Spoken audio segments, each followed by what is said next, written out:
Hi everyone, and welcome back to 30 Days to Better Hearing with me, Adam Bostock. Now today I want to touch on something that may or may not be applicable to you, which is adjusting the settings on your device. So with hearing aids, often you will have some level of control. That might be using a remote control or using an app or just pushing a little button on the hearing aid.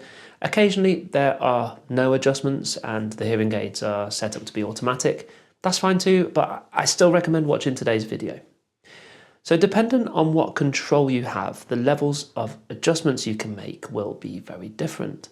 With a remote control, it's likely to be turning the hearing aids up and down and changing the program to something like a restaurant mode or an outdoor mode.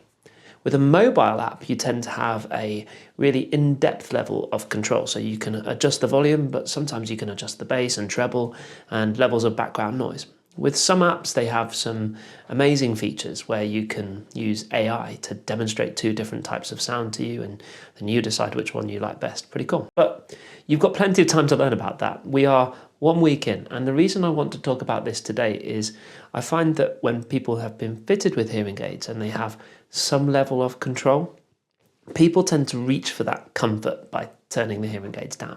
And this is absolutely fine. Only being a week in, the most important thing is getting used to hearing aids in your ears and getting used to the amplification. The key goal here is comfort at the moment and not benefit.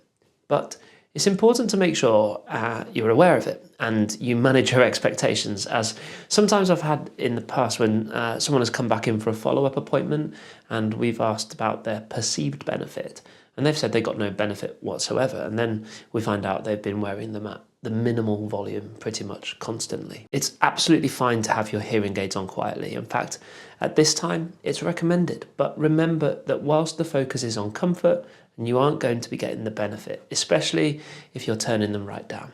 The benefit will come in time. This is a marathon, not a sprint. We'll see you back here tomorrow for day 8. Take care.